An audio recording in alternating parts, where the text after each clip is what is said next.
It's Sunday morning. There's not much going on in the city, except maybe at this place, Internet City. It's where you can game 24 hours a day, be online, do whatever you want. The sign for internet in Mandarin is the double X, bad. We're about to head into the lion's den of internet addiction. Don't be afraid of the dark. Be careful with stars. Not every light is gonna guide you, baby. Not every light is gonna guide you. That was a news report from last year that highlighted how internet addiction is growing inside of China. In response, the government has created a series of measures that not only restrict, but keep people from connecting online. Specifically, they're targeting social media for young people. What's happening in China with young people is not isolated to their country. There's a reality of what consistent and constant internet connectivity is doing to us. And it can be a dark place. But today on the Celebrate Kids in our Facing the Dark segment, we're turning to Dr. Kathy to shed some light on this topic and help us understand the value of boredom in our life and how some technological advances keep us from maturing and growing in ways that are beneficial to us, our neighbors, and also to our faith. Here's Dr. Kathy. So, Dr. Kathy, there's some new things that are coming out of China, notably that they're increasing some cyber addiction measures inside of their country.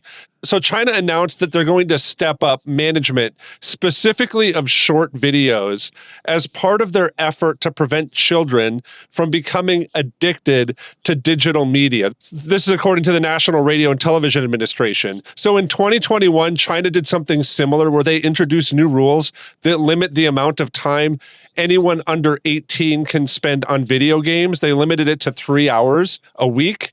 It was a move that they said was necessary to combat gaming addiction.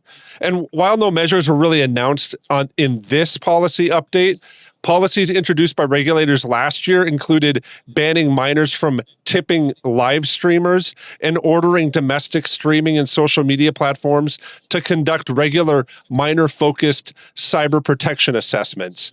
When Communist China does stuff like this, I think it should oftentimes maybe raise alarm bells for us. So I'd love to hear you speak to this topic a little bit. What are some of the dangers of cyber addiction, and why should parents kind of step in?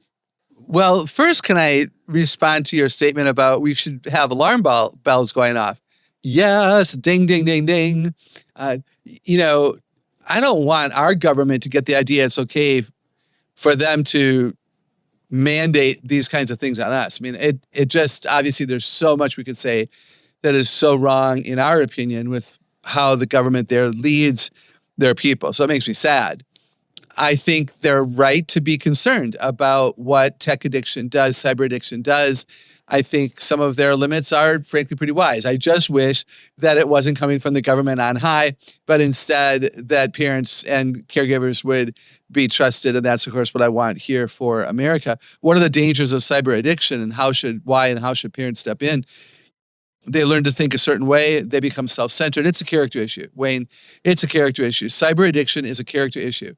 When I look at arguing and the lack of self-control, and I look at authority debates, and I look at self-centeredness and entitlement and a lack of respect for other people's opinions, a lot of that has been birthed by the social media and the tech addiction. Gaming suggests to kids that they can win and that they're in charge and they can X out of games they might lose. I could go on and on. So there's danger because it warps our heart.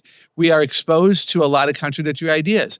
Now, we can be exposed to a lot of truth, and we can find people to follow, and we can find sites and even games that support our worldview. But there's also so much filth and so much that is from the liar there that young people without a firm foundation of what is true and right and righteous can easily get confused, and that really concerns me. And one more thing I'll say that might surprise people. If we allow for young people to be addicted and to be always on their devices, they don't learn how to be bored. And I'm going to go on record to say that boredom is a fact of life, and learning how to handle boredom well and not escape it by opening another window on a device. And it's key. It's when we're bored, we imagine. When we're bored, we dream. When we're bored, we create. When we're bored, we invent. When we're bored, we find someone to talk with. If kids in the younger generations are always allowed on their devices, they won't learn how to handle what is actually a fact of life relationally, at school, at work, and at church. They'll keep running from boredom, and it's going to not do them well. So, Dr. Kathy, I want to camp out on that topic just for 1 minute, because I think even as adults, we don't understand how to be bored anymore, right? Like when I go into the doctor's office, or if I go into almost any place inside of society, if I'm standing in line to get a burrito, it is my goal in life to not be bored in that moment. I don't look at my neighbor. I don't do anything that maybe would elicit that maybe I'm kind of bored and waiting. I'm always trying to occupy my time, trying to be effective, trying to be, trying to be wise and a good steward of my time is kind of what I put in my air quotes when I'm in those moments.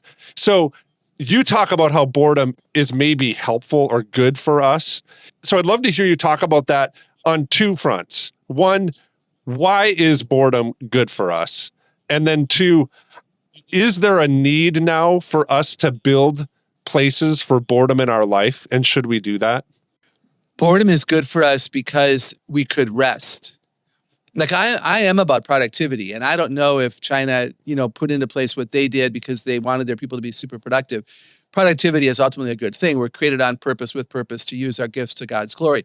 So let's not twiddle our thumbs and be bored for a whole day. That's not what we're talking about. But boredom, even if it's in line, a drive-through line or a standing up line, or you're at the dentist office, probably not a good example. You're in somebody's office and boredom sets in. It's okay.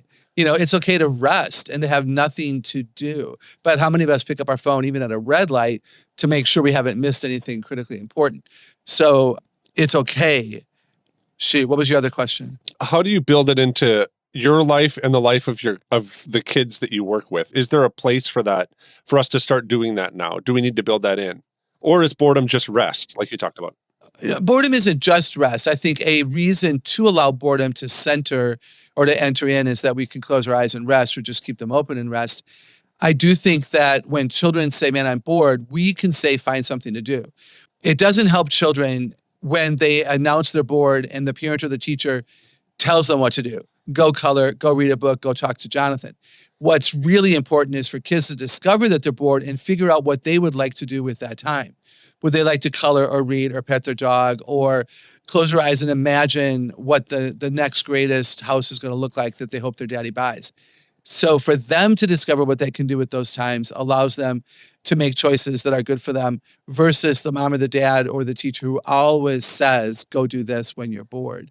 That leads me to this last question that I'd like to ask for you, because you talked about kind of being productive with our time and doing different things. And I do think that in the United States, we have this, maybe it's an addiction to being incredibly productive, to where we now have brought in different technologies or different techniques to help us be more productive. And we kind of see these technologies, I kind of call them different techniques of how we do our work, how we relate to each other. We're really concerned about being productive with those different things, using things like our smartphone as a technique or a technology to do that.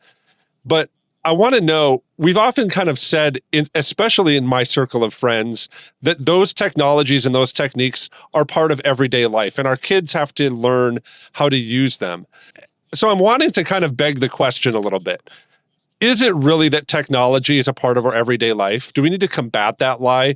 Or are there realities that our kids really do need to have technology, and we need to teach them how to be more productive with it?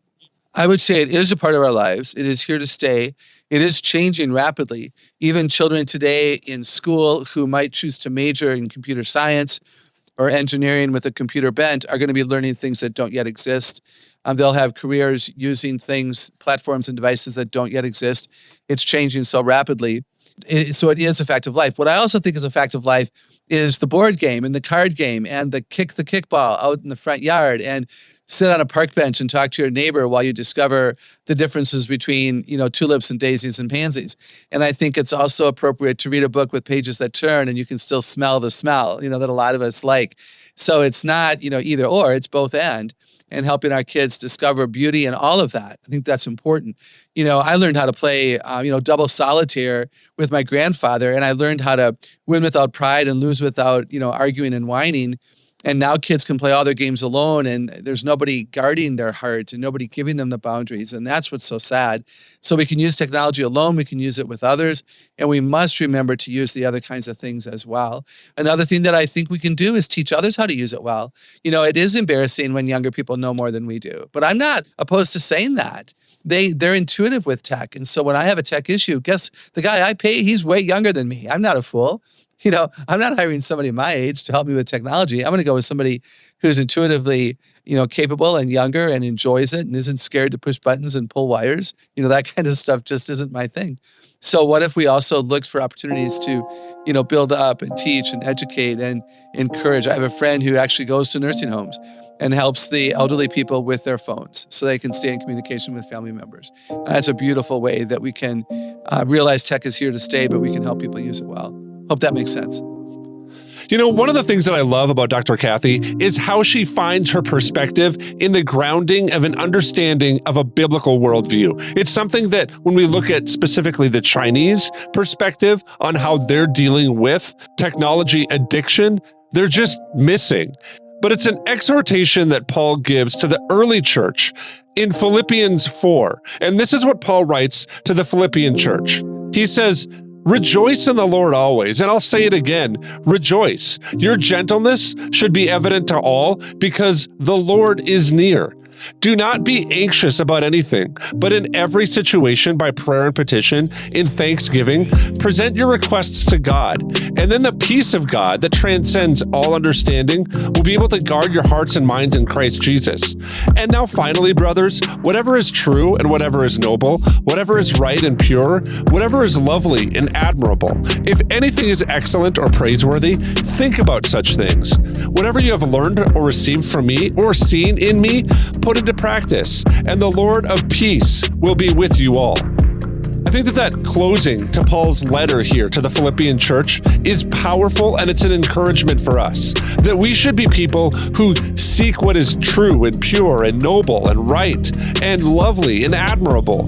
And if we find things excellent or praiseworthy, we should think about those things. And not only think about them, but Paul says, put them into practice.